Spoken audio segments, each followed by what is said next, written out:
Hey guys, it's Zach from Myshire Farm, and I am starting just a couple minutes early on our third night of the Q&A.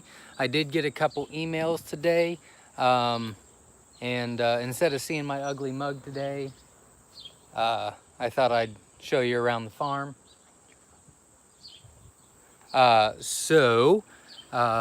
Whenever you guys join, you're more than welcome to ask any questions that you've got. Hello.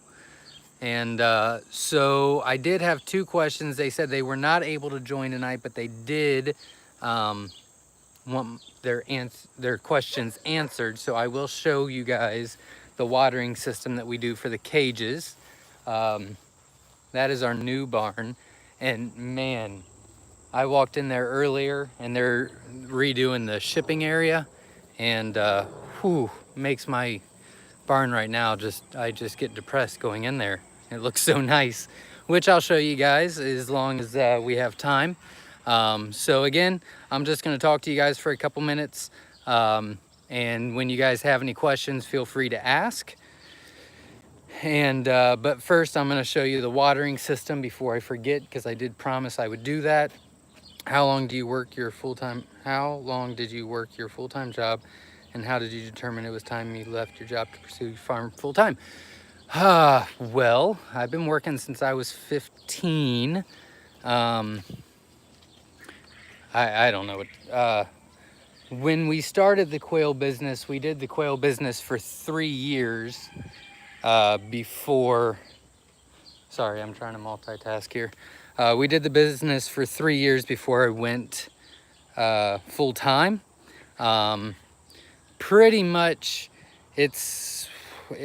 that's one of the things that I live by. I really think that you should take it slow. So the first thing that we did was wanted the quail to pay for themselves. The second thing we did was we wanted the quail to pay for the other animals on the farm. And then it took us a year for the quail to pay our regular bills before I quit. And I've mentioned it before, but I'm really big on finances and things like that. So we had 6 months of expenses saved up, and no debt and things like that. So we really took our time doing it. I am actually trying to use 2 phones at the same time because you know, I like to make things difficult on me. So hold on just a second here. There we go. We will not be discussing any conveyors. I'm really sorry, Justin. So here's our watering system before we go any further. Long story short, we hooked up our well water. And did all the plumbing ourselves. So we've got automatic waters everywhere. However, if you guys use the blue cups, try to show you a good picture of some. Right here, if you use the blue cups like so, you can't have a lot of pressure to it. So what kept happening is we kept breaking everything. So we've got our water, right? It's turned on, and then we've got a water filter, and then we've got a pressurer, and then we've got a pressure gauge. Well, those waters can really only go to about 10 psi, and sometimes this would spike. So what we decided to do is the automatic waters go into the bucket. I don't know why that was so hard for me to say. Goes into the bucket, and then that bucket waters both of these cages all the way down, gravity. So if you don't have an automatic water system or can't make your own, just a bucket on top, and then obviously you'll just connect that. I don't know if you can see it. And then it just goes to all the red cups. We put 2 in each red cup.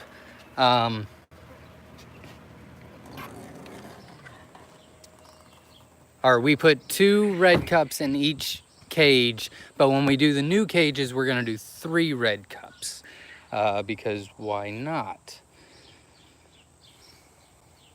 And I think I saw someone else ask a question, but it's gone now. So if you do have questions, please ask again. I was not paying attention, and I can't seem to find it now. Sorry. Yeah, I can't. Oh, found it. Can you help with explain? We're not talking about the conveyors. I apologize. Does breeding a pearl-colored hen and a rooster together produce more pearl-colored birds? Yes, it does. Pearls are kind of a funny thing. They do. We wouldn't say they breed true, but they breed pretty well. The waters in our brooders, I cannot show you because we're in the process of transferring over. In fact, I will watch the phone from now on rather than being all crazy on it. So ask your questions and I will get to them in order. But I will show you, if you look online, if you look on the YouTube page, we have a ton of videos on there. And when you first started, get self-funded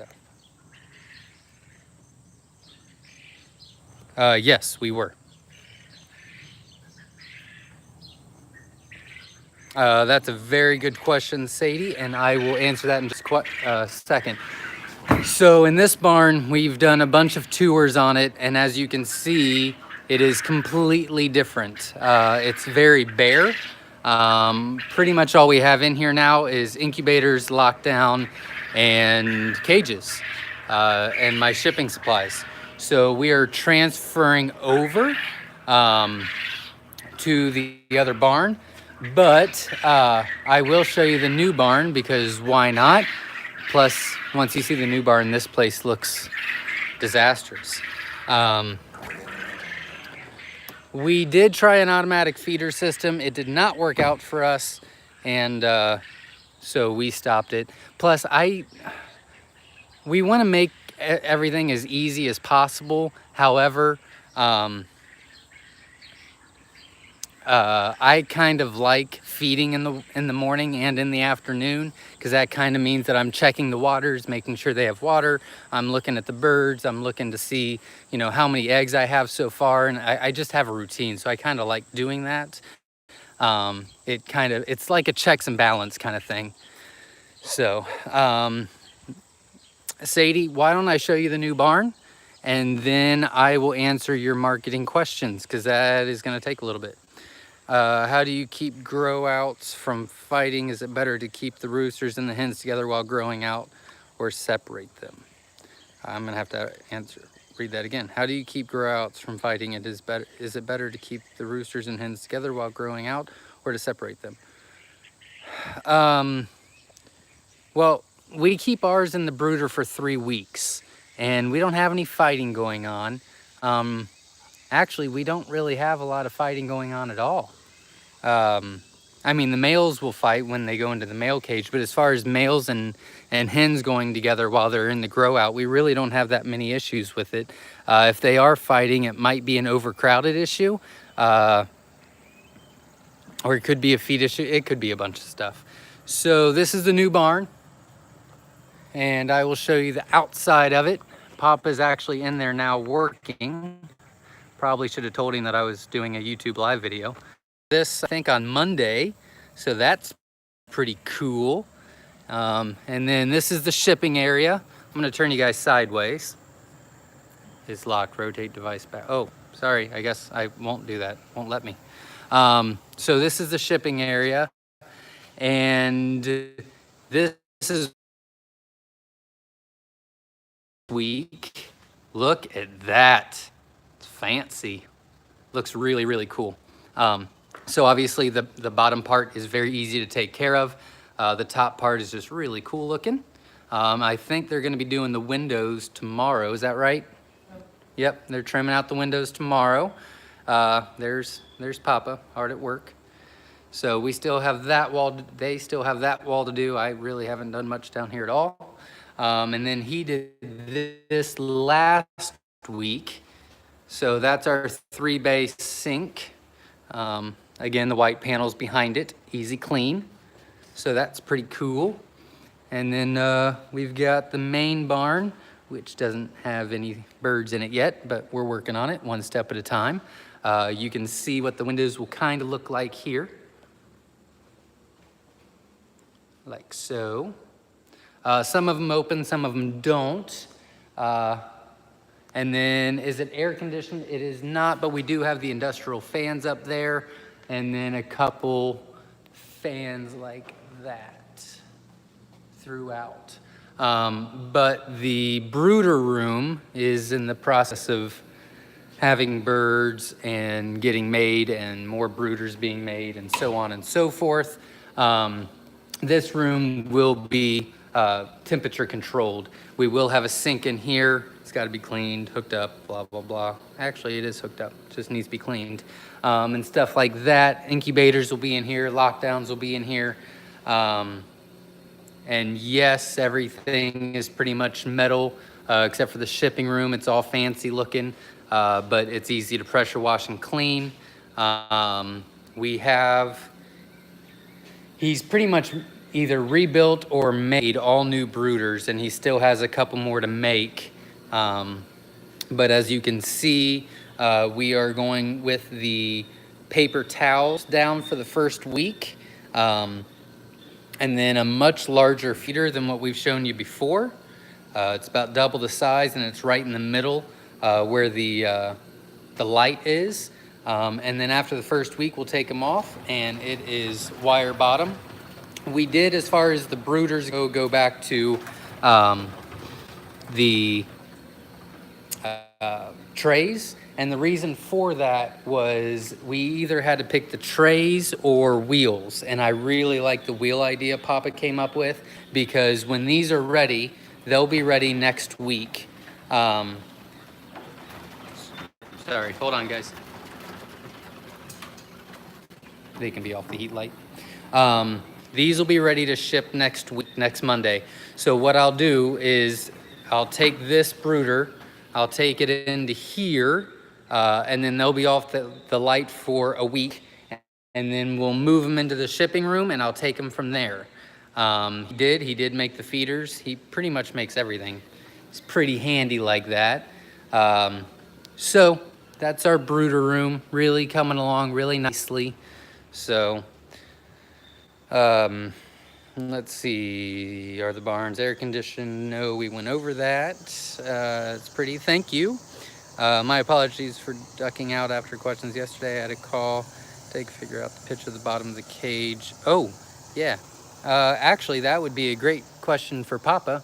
If he knows, he might not know, and I did not look it up because I forgot. Hold on just a second. Do you know the pitch on your layer cages off the top of your head?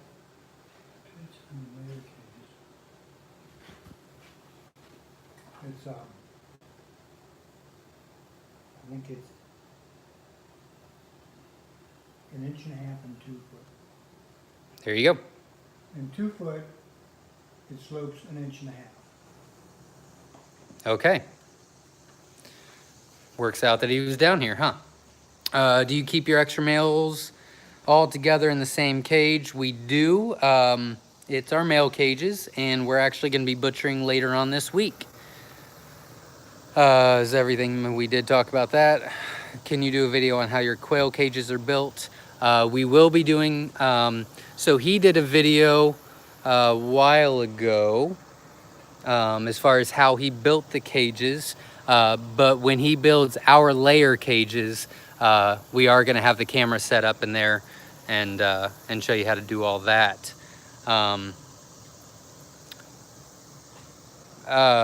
Can Papa teach us how to build the feeders?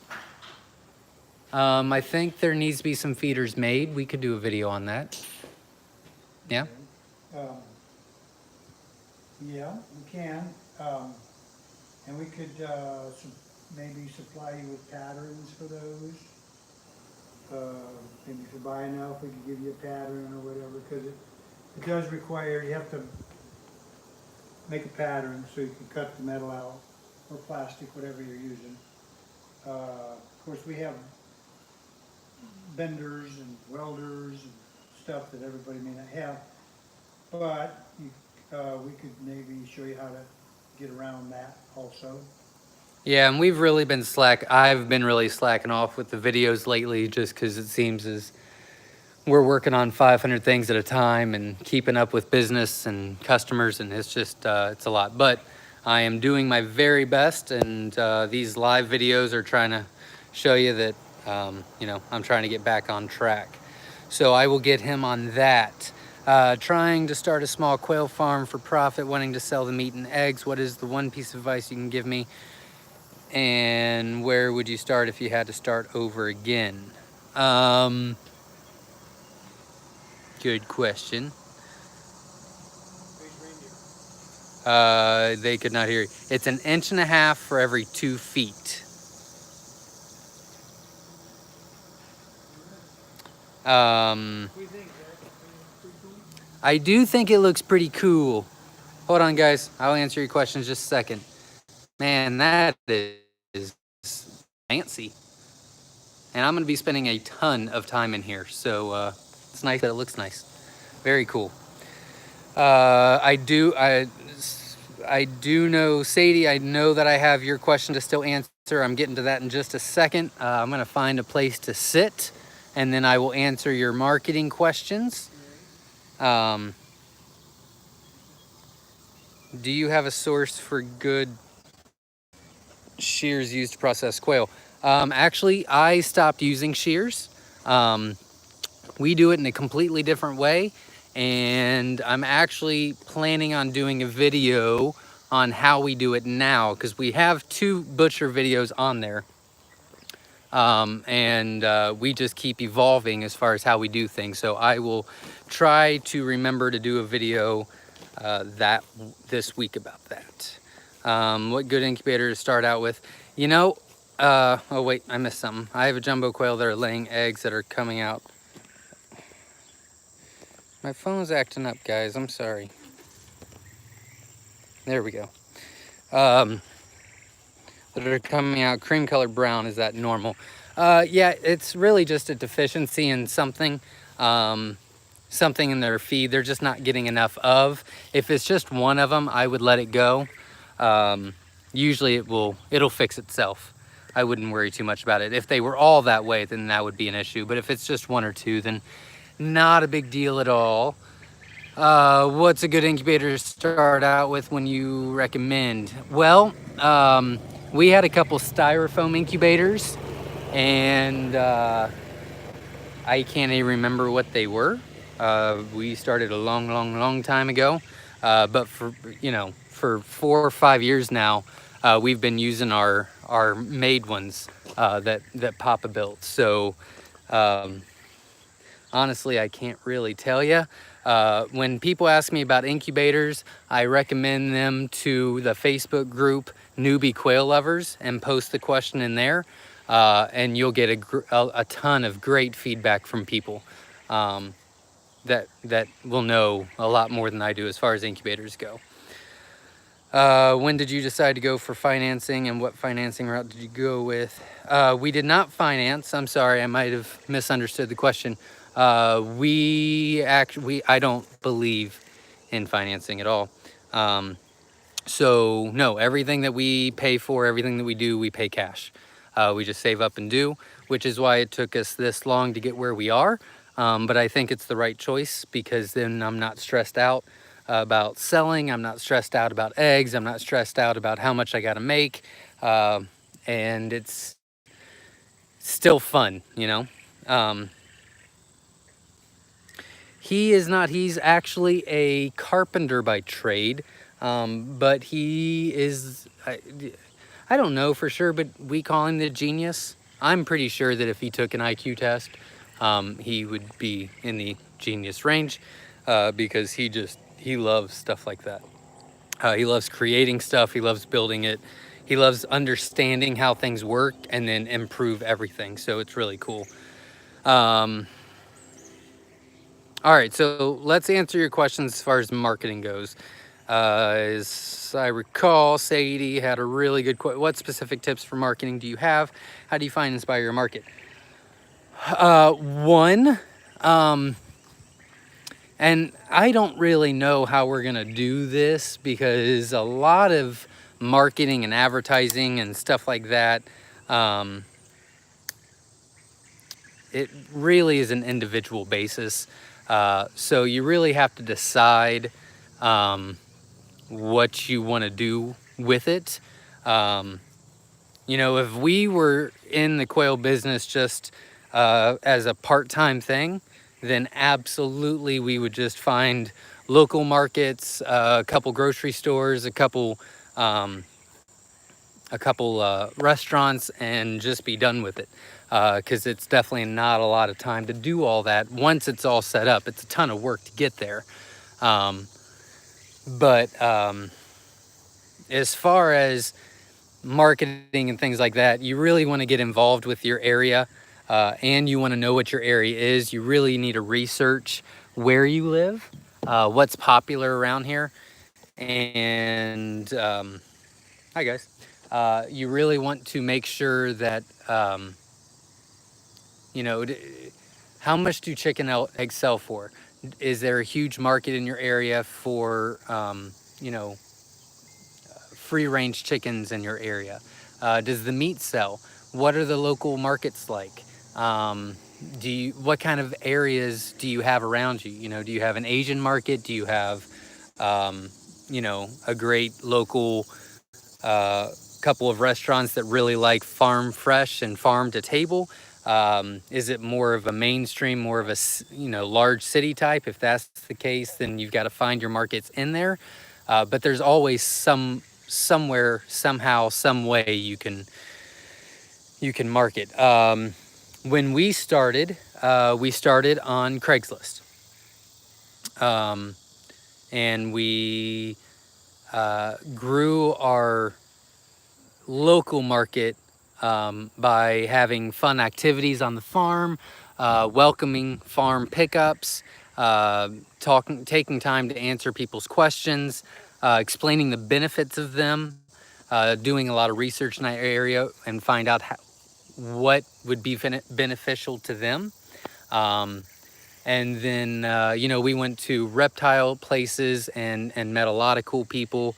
We met some falconry people there too. That was a nice little thing.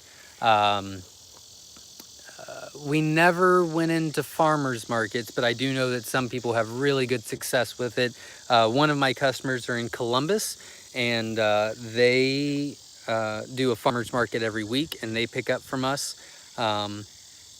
And sell stuff there. So we're kind of like a vendor, kind of. But you want to make sure that you have a strong local market first. I said that yesterday. I'll say it again. I'm probably going to say it tomorrow. But you want to make sure you have a local market that is strong.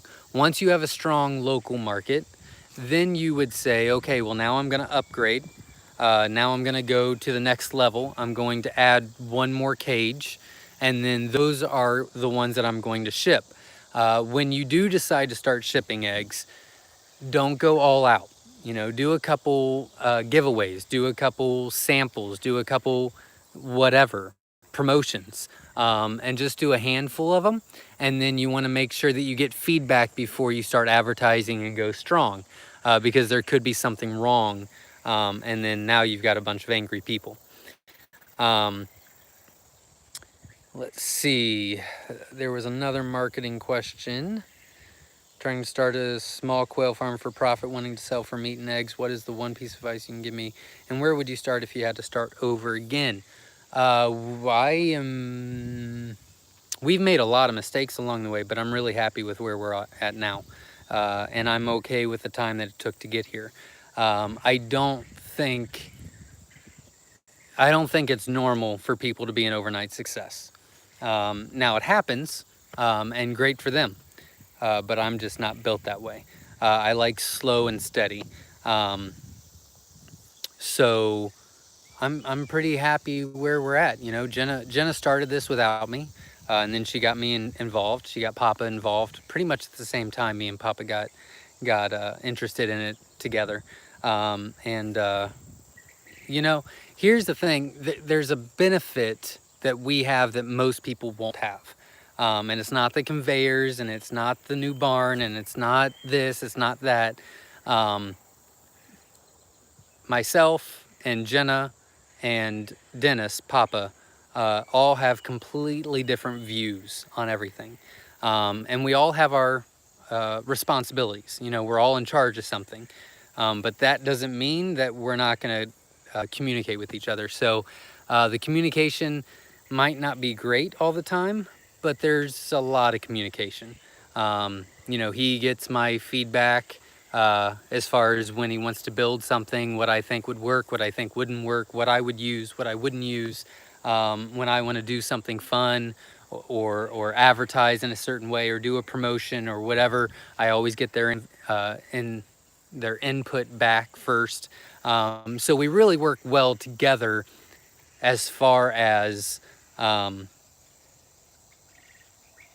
you know, you need to have different points of view. You know, if you're only going to market, here's the important part. This is the one piece of advice that I can give you. Don't just market to people that are like you. You want to market to everyone, you know? So don't cut yourself short. I see that a lot. I see a lot of people, just not in the quail business, but everywhere. They only market to people that they understand, or they only market to people that they're like. And you're missing out on a huge, I mean, you got a fraction of the pie when you do that. So you really want to open your eyes and broaden your horizons to what everybody would like. We sell a ton of quail as just pets. Now, would I do that? I probably wouldn't have quail as pets. But that doesn't mean they're wrong. And now that I understand them and I'm open to it, I completely understand it. So when they ask me questions, I've gotten feedback from those people that's purchased with me before, so I can give them better advice. We're more of the meat and egg, that's why we got into it kind of thing. So that would be my area that I would be comfortable with to market to. But it's just not them. I've never owned, birds of prey. So falconry is, I don't know much about it, but that doesn't mean that I can't advertise to them, or reptile owners or zoos, or, Jenna's very big on healthy eating and all that. I'm not, so she kind of forces me to eat the healthy stuff. And sometimes I get some pizza rolls in there without her looking. But I would not be interested in the healthy stuff if I went to the grocery store. But Jenna is, so she opened my eyes to that area. So long story short, if I had a piece of advice, it would be make sure that you're marketing to multiple areas and not just what you think is best. Are the live bird shipping costs affecting business? No, prices did not go up on live birds. So there was some glitch in the system maybe a month and a half ago where the USPS and PayPal USPS had some sort of glitch, and it like tripled in price. But we went in, I talked to the postmaster and was like, I didn't even know this was coming, and this is really gonna, I wasn't planned for this. And she's like, what are you talking about? And I was like, so I showed her, pulled it up, and she's like, yeah, I haven't heard anything, I'll get back with you. And then she came back, she's like, it's a glitch, it'll be fixed. And we've probably sold 500 quails since then and shipped them. And prices haven't been affected at all, but that's a good question. Just got here, I'm late. Did you cover the leaky water bucket? Seems to be working at the moment. Maybe I should break down and buy something off eBay or Amazon. Accidentally saw your video and fall in love with quails. Now I'm trying quail farming with 4 hens and 1 rooster. That's great. I can go over again the water bucket.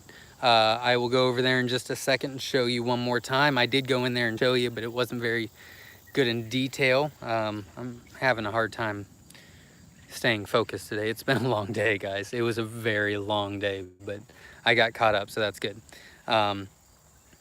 I live in Dublin, California. Is there any way I can join your quail business while I'm learning quail farming? Is there any way I can join your quail business? Well, we've got our Facebook page, Myshire Farm, that we post on all the time. We have our YouTube channel. you know, you can, and then we also have a quail and supply auction group on Facebook as well. So we're fairly active in the social realm of everything. I could do a whole lot better, but it's a lot of work taking care of, you know, close to 4,000 quail now, and having 5 kids, and you know, it's seems like there's always something going on. When you first started, did you sell eggs or hatchlings or 3 or 4 week old birds? You know, actually, Jenna gets all the credit for that. When she started, she sold them as hatching or eating. And then she did a lot of research online, and she was like, nobody's selling live birds. And we know why now. It is a lot of work, a lot of work. It is so much easier to just sell the eggs. I mean, I could do this as much as we sell. I could probably do it part-time if I was just selling eggs, but the hatching out every week and the selling and the keeping inventory and the sexing out every week and the moving birds, I mean, that's a lot of work. But that sets us apart from so many other people. You know, we sell so many hatching eggs and have so many corporate accounts now that I guess I could stop selling the live birds. But you know, that kind of set us apart at the very beginning, and I think that was a huge part of our success. And a lot of people count on us every year to send them a ton of live birds, and I just don't want to disappoint them. So I would really like to see Jenna formulate a small recipe book. I would buy one for sure. I have talked to her about that, and I wouldn't hold your breath. But I do need to start working on something like that. I think I'd like to do a customer recipe book. You know, and every time you send me a recipe, I might give you a discount on the eggs. And then I can put all those into a book. I think that'd be pretty cool. I would really like to write a book and have everything in it, recipes, you know, feed formulations. I mean, all kinds of stuff, but that is way down the road. Not sure if you already answered this, but how long have you been raising quail, and how did you get started? How did you get involved and started with MPIP? Um, well, I guess both those questions kind of go hand in hand. We moved to the farm 7 years ago. We'll say 7 years ago. I don't remember, something like that. And we really wanted to just be more self-sufficient, and so Jenna would buy meat birds. We'd get them in as chicks. We'd raise them for 6 weeks, and we'd butcher. And I hate chickens. Guys, I don't think you understand. George, my best friend, moved to the farm to start helping us out, which I will do a video with him maybe tomorrow. He might go live with me. I haven't asked him yet, but we'll see. But he's helping us get the barn ready and helping Papa. He's helping me in the mornings. He's been a huge, huge help. And when we triple in size in the new barn, I'm gonna need it for sure. But I don't know why I said all that. There was a reason why I said all that. Oh, yeah. But when he moved here, that's where I was going. When I moved here, he was like, I just don't understand why you hate chickens, because he loves chickens. And then we got our meat chickens in this year because she wanted to do some. And he was like, well, if this is your only experience with them, man, these are awful, because we buy 200 of them at a time. And he's like, man, they're not like normal chickens. But I hated chickens, so I begged Jenna to get into something else. She found quail. At the time, I think she bought all kinds of different stuff. I think she bought Coturnix quail, she bought bobwhite, she bought pheasants. I think she bought chuckers at the same time as well. And we were just gonna try everything out, and we fell in love with Coturnix.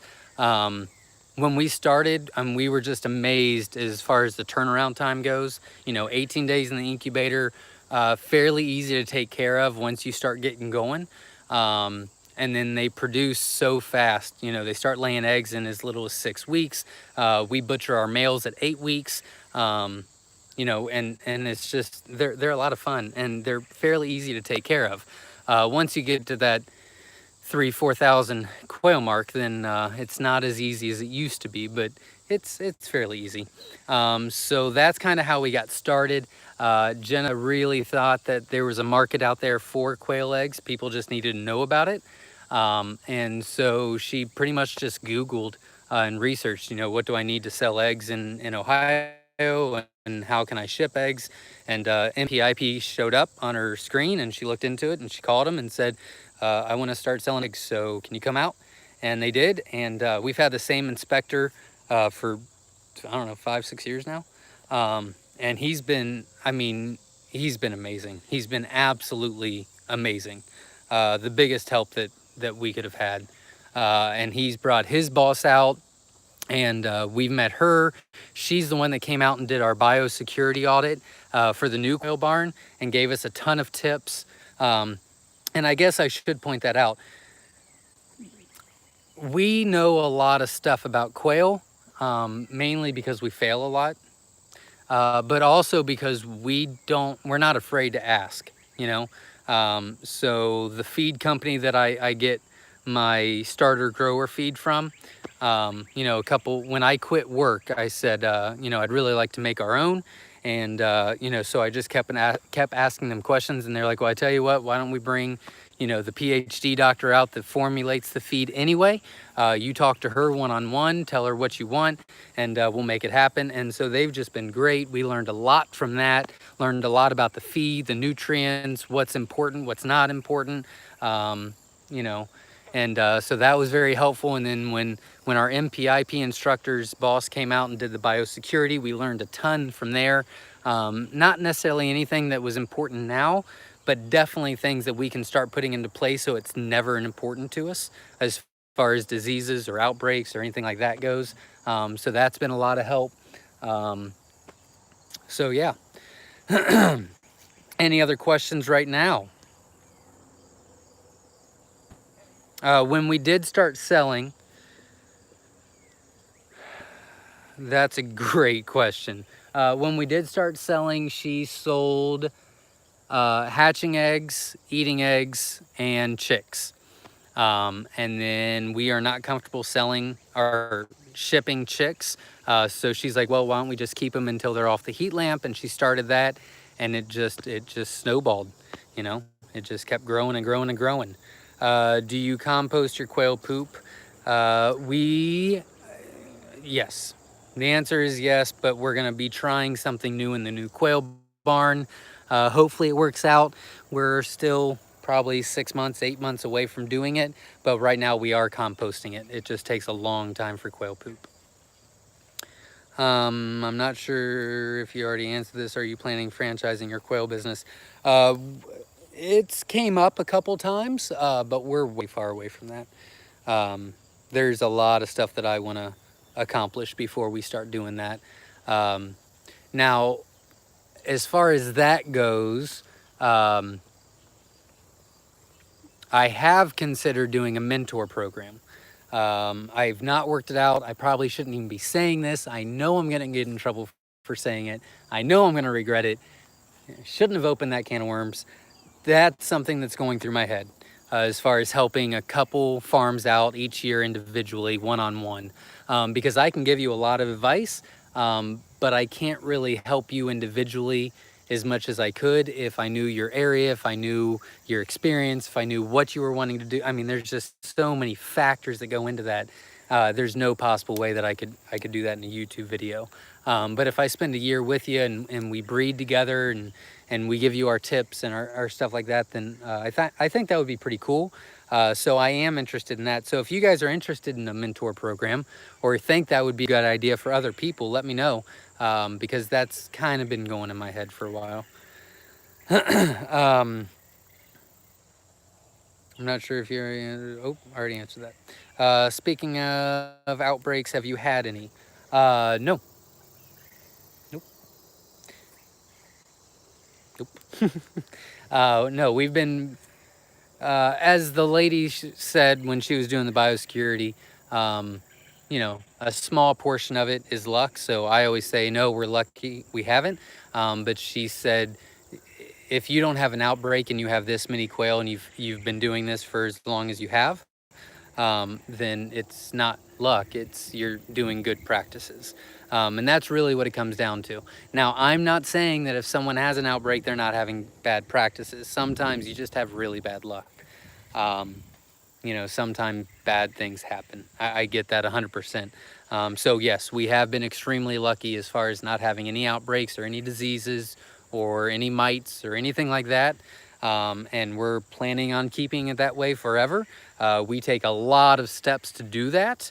But I do know some people that's had some outbreaks, not from us, but other breeders.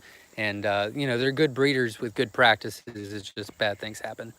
I know you ship teens. How many per box? What size box? Sorry. We do sell teens. The teens are... So on the website, we have breeder sets, which is 5 hens and 1 male mixed. And then we have teens, which is 10 teens that are straight run.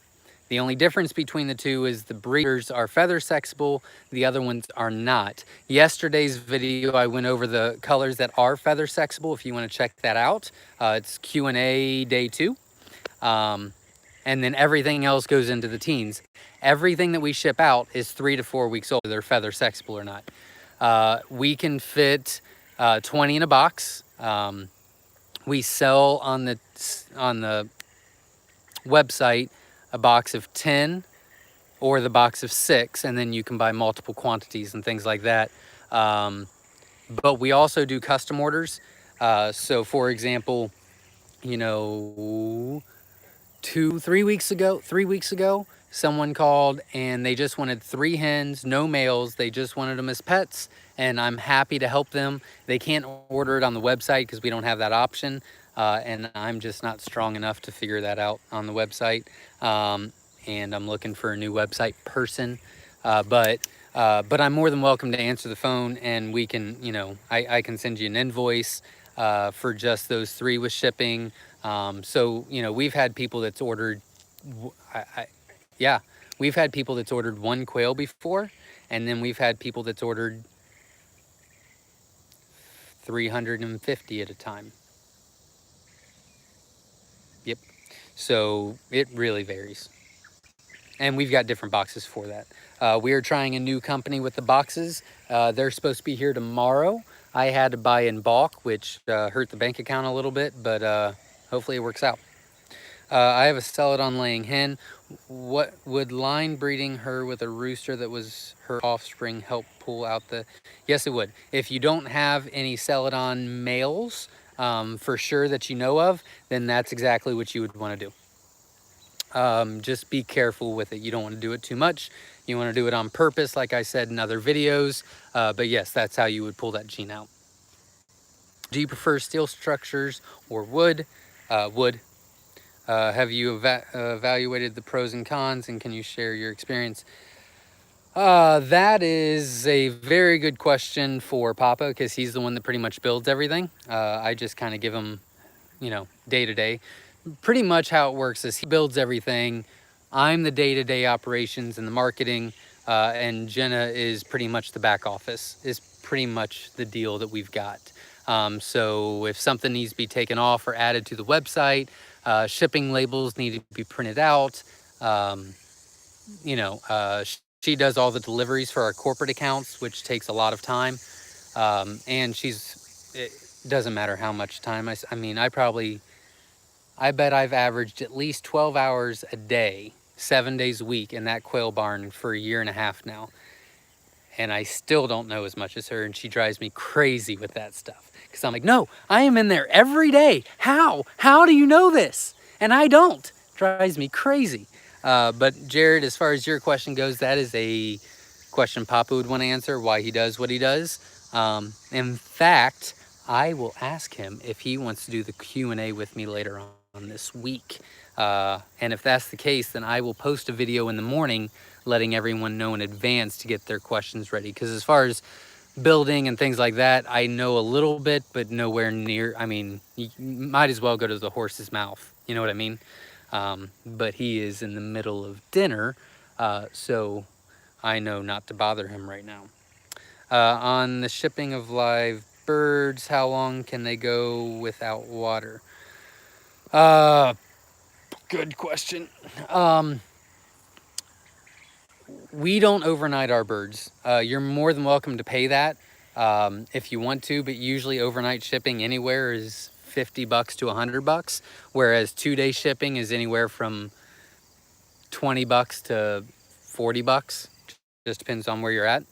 2-day shipping they do fine with, but we put stuff in there for them to get the moisture out of. So like we have a hoop house and a greenhouse all year long. And so we grow cucumbers to cut those up and put in there so that they don't go thirsty. But that's a good question. So we put feed in there, cucumbers, oranges, stuff for them to not get dehydrated on. How long can they go without? Not like a newborn that lives. That's correct. As far as I understand it, they pretty much can go about 36 hours without water. But again, if they've got those cucumbers and the oranges and sometimes apples and things like that, then we've had a ton of them. Not so much this year. This year, USPS has done pretty well for us as far as getting our orders on time. They kind of slacked off tremendously in July, but I would say majority, they've done pretty good for us this year, much better than previous years. But last year we had a ton of them that were a day late and went 3 days. And I know this number is going to sound high, but considering how many we ship out, I think we lost 50 last year altogether. And 95% of those were due to delayed shipping, which killed me. But us and the USPS got on the same page, and they've done tremendous for us this year. I think we lost 11 so far this year. Most of them were due to over delays. But there's that. We breed Celadon. I would love to create the SSC Celadons. Or to preserve color, we have recessive white, scarlets, white Tibetan, and Rosetta. Whites.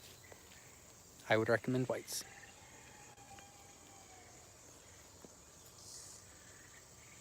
SSC stands for the Schofield Silver Collection. So we have the Schofield Silver Collection, which was originated in Canada from Perry Schofield, that just retired this year. But he kept the gene alive for 20 years and then imported into the States to Robbie at James Murray Farms. And we worked on it for years now and had a relationship with Perry throughout the years. And he's been a huge help and a huge part of our success with that. And then we also have the German pastel line, the GPC, and that originated in Germany, kind of the same deal. So the Schofield Silvers carry the silver gene. The German pastel collection carries the Phi gene, which creates the pearls and the Fab Phis and the Grau Phis and the new color I'm working on, and so on and so on. What type of insurance do you carry? Do you recommend a specific company? No, we actually just started doing that this year. So no, we just did what they told us to do. So as far as hatching eggs go, what they explained to us was we really don't need a ton of insurance unless we're selling a ton of eating eggs, so consumables, or if we have a lot of people to the farm. And I was like, we got both. So we've got a bunch of corporate accounts that we have in Cincinnati. And then we've got, we welcome farm pickups all year long. We've not done it this year because we've been crazy busy. But usually every year we have 5, 6, 7, 8, 9, 10 butcher classes here to show people locally how to butcher and raise their own quail. And then we've got our annual July 4th celebration. And we've had upwards to 300-400 people attend that. Plus we have other outings throughout the year here, church events and all 5 of my children are in Taekwondo, martial arts, and they have their annual party here every year in September.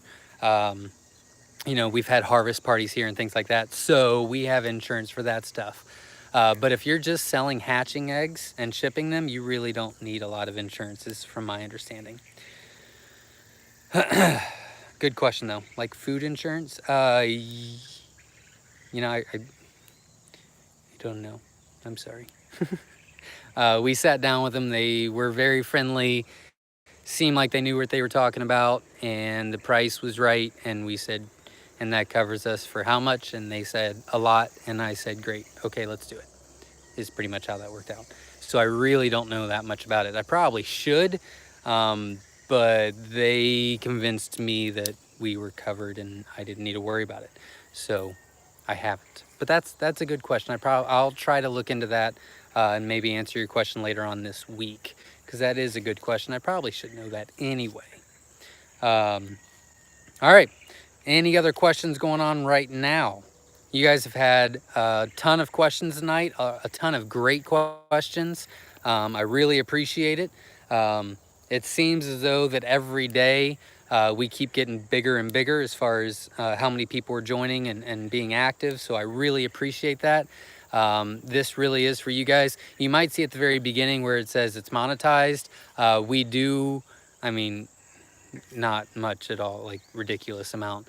But we get paid a couple pennies for our YouTube videos.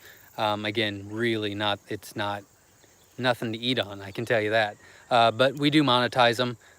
Every little bit helps. And that kind of sets, you know, I mean, I'm not making a lot, but it's something while I'm doing this. So there's that. I do have something planned for you guys tomorrow. I did not think I was going to get to it today, but tomorrow I'm going to show you the process of what I do in the quail barn, which will be kind of cool. I will try to get one of the girls, or maybe Jenna, or maybe George, or maybe Papa, to kind of hold the phone tomorrow and ask me questions so I can kind of be more focused, but trying to read and answer and watch where I'm going and everything is kind of difficult. But tomorrow I'm going to show you the process of what we do in the quail barn, which will be kind of exciting. But do you guys have any questions before I sign off? You know, we really enjoy the videos, and if you guys have any questions, feel free to ask while I'm talking. I'll be finishing up soon, but we really enjoy making the videos, and you know, between Jenna, myself, and Papa, I really do think that we all have the heart of a teacher. We really like to, you know, it feels good to give back. You know, it really feels good to share. And somebody asked earlier, you know, how do we finance everything? We pay cash for everything. If we don't have the cash, then we don't buy it. But that allows us to not be stressed out about sales, or stressed out about, you know, inventory, or stressed out about this, or stressed out about that. Now, that doesn't mean we don't take it very seriously. It doesn't mean that it's not a lot of work, but that fear factor is not there. And I think that shows in our product. I think it shows in our quality. I think it shows in our customer service, because that stress level is way low. So, you know, you really want to be passionate about it. And I think that's a huge part of our success. And to be honest with you, I've had a ton of people ask, you know, what was our success? How did we become successful? And we're nowhere near where I want to be at all. We're just going to get bigger and better and improve every year. You know, I really want this to be something amazing that I can pass down to all 5 of my children, and they can run this all together. I'd love for them to, you know, all live on the farm and raise their children on the farm. And I mean, you know, this is really a long-term thing for me. But you know, you really want to make sure that you're passionate about it, that you're willing to put in the time and the effort and the work. And then not only that, but you want to make sure that it's as stress-free as possible. And believe me, when you get big and you have a ton of orders and you've got corporate accounts and you're shipping to all 50 states and you're doing this and you're doing that, and then you're trying to take care of the kids and you've got, you know, taekwondo 2 days a week and you've got church 2 days a week and you got this and you got that, you know, it gets stressful. So try to eliminate as much as you can. How would you recommend marketing in a small town or state like Kentucky? Would you start with health food stores, mom and pop restaurants, and things like that? Any advice is very welcome. I have not had success at the health food stores. Now, if you can get into the health food stores, you are set. So good luck to you, because I am not going down that route. But I love the mom and pop shops. You know, our Cincinnati corporate accounts are mom and pop shops. Our Columbus account is a mom and pop shop. I love that. And again, if you're not doing something you love, then what's the point? You know, I've been working since I was 15, and I've been 33 years, 34 years. I worked jobs that I hated, but I made good money. You know, I was really good at the job, and so I just kept getting promoted. And I was always the best at what I did, you know, and that kind of fueled me to keep going. But I always hated the job. And then, you know, we started this, and I became really passionate about it, and it started being successful. And looking back on it now, don't just let your life go by, you know, and not do something that you love.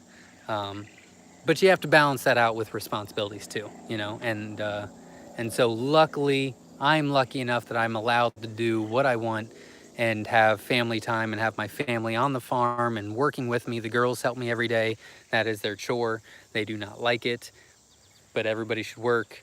The boys are 9, so starting next year, they are in some deep poo-poo, because they'll be helping me in the new barn. And Maddie, which is our youngest, I'm pretty sure she's gonna get away with murder, so I just can't tell her no. That's the problem. So, so yeah, I love the mom and pop shops. They're definitely the easiest to get into. Definitely a lot less paperwork to be involved with. You know, you treat them right, they'll treat you right. And then, and again, don't miss. A lot of people want to jump into the restaurants and jump into the shops and jump into this and jump, you know, try to get corporate accounts and big accounts. You know, the individuals is where it's at. You know, I mean, we've helped close to 1,500 people this year, not including our corporate accounts or farm pickups. So, you know, I mean, again, like I said earlier, when you're marketing, don't just try to make that one big sale. You know, don't try to just get that one big account, because the individual sales, I don't care if you're buying a 30 count or if you're buying 3,000 eggs. You know, you're just as important to me. And they'll get you through the lean times too. How did you come up with your farm name? I would rather not say. No, Papa came up with that.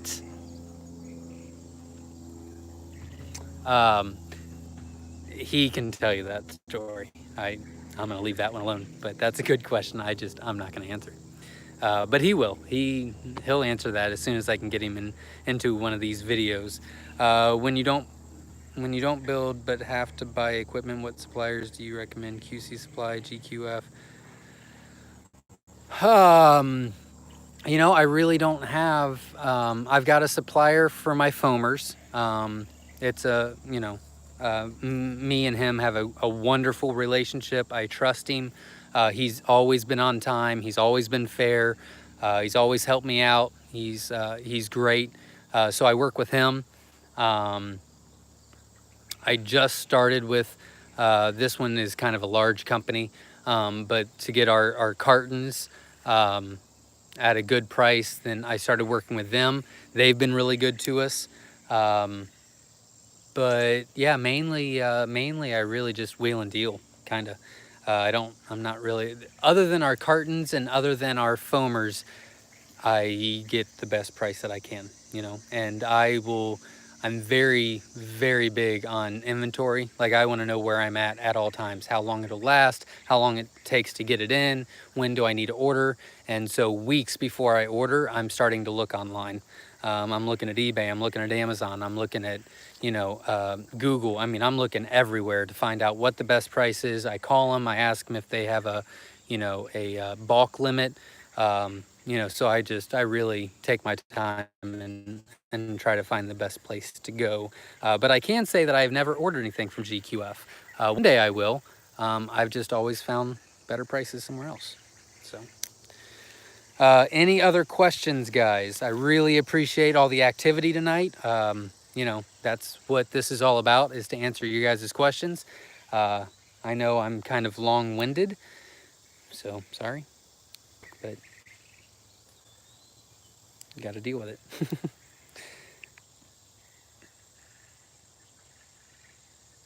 All right, it's 60 minutes and 44 seconds. I will wait till it says 61:44 if there's no other questions. Then I will sign off. I will post this. This one will probably take a while to post, to rewatch if you need to. And again, I am always available for you guys. I'm on Facebook, Zach Green, or you can look it up, Myshire Farm. You can message me or message the farm, or my number is 937-760-7282. If you've got individual questions, you're more than welcome to text or call. There's one of me, and there's 1,500 customers that I've had so far this year. So we're probably looking at, what, 2,800 customers by the end of the year, is the goal. And so it might take me a day to get back with you, because I'm just not sitting at a desk. In fact, I'm not even allowed to have a desk. I asked if I could have a little desk in the barn, and they said no. So I can't even have a desk, guys. So I have to stand up while I'm working all the time. But I'm feeding, I'm watering, I'm doing inventory, I'm moving birds, there's a lot of stuff going on. So sometimes it just takes me a while to respond, but I promise you I will respond. How do you stay organized with sales, shipments? What systems do you use? I'm old school. I have looked into Quicken Books, and if we hit our numbers that I'm hoping to next year, I might have to look into that and do it. I'm kind of cheap that way because it's really expensive. And I know I can do it on my own right now, but it's starting to be a lot. I mean, that takes a lot of time to do all that, organize orders and things like that. Keep track of sales, keep track of profit, keep track of inventory. I mean, that's a full-time job in itself. But I really enjoy that. So I'm old school. Paper and pen, notes in my phone. I broke down, because I'm very cheap, guys. I don't think you understand this. I'm very, very cheap.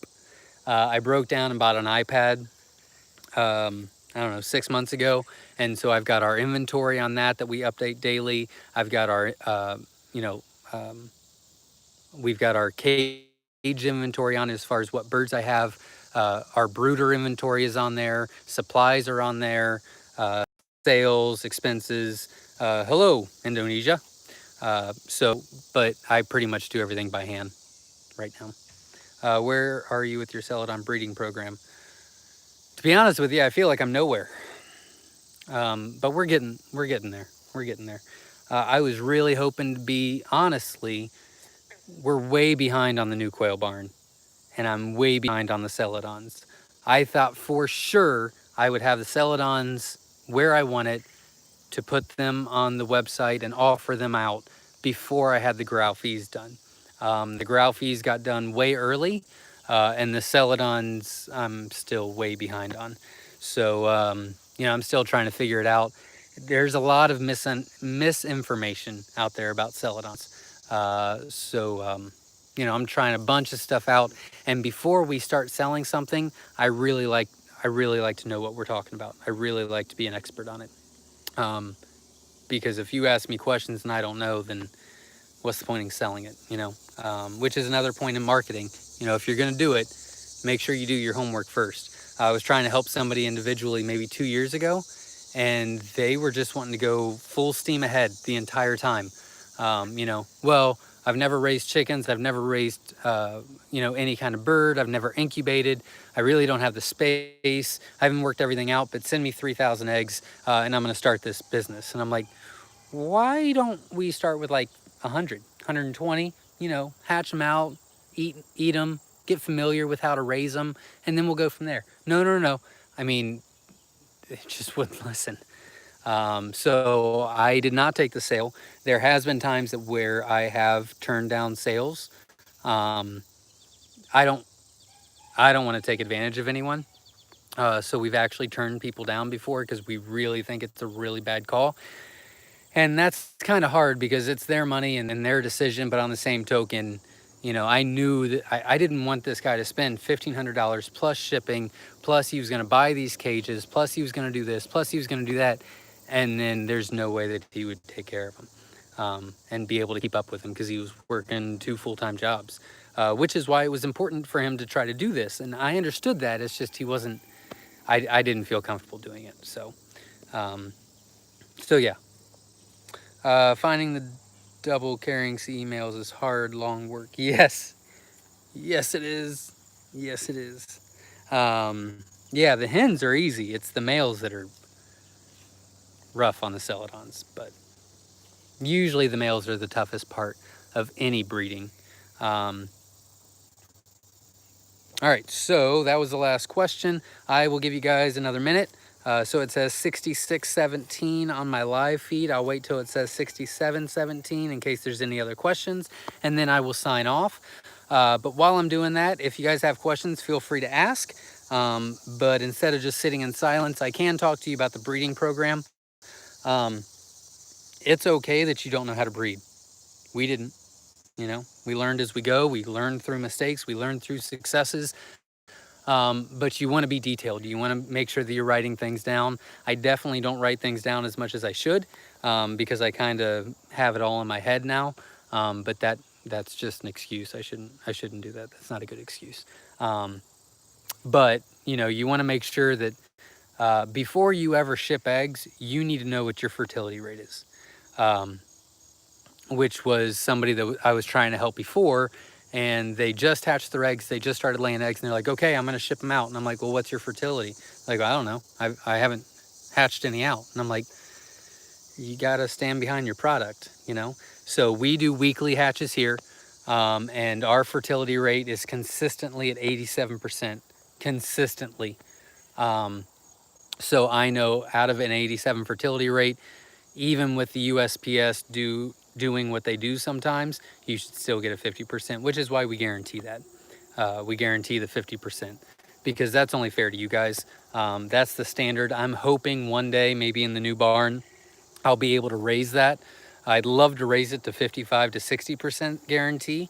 But that takes a big hit when you guarantee it, and then the USPS does something, or the incubator breaks, or they don't know what they were doing, or they didn't follow the instructions, and then we're reshipping, which is a cost, and then we're giving away the eggs, which is a cost, and so it just adds up and up and up. But one day I'd like to be way above that, but I feel that guaranteeing a 50% is a good deal. I think that's fair for both parties. I think that's something, it shows that we're standing behind the product and that I'm constantly watching it. And it's kind of a peace of mind for you guys, no harm, no foul. You're not gonna spend your money on something and waste it because 0 hatched. Because if something like that would happen, I got your back. So, all right, guys, there's not been any other questions. I really, really appreciate all the activity tonight. And I will try to get Pop out here because he could answer all of your building questions.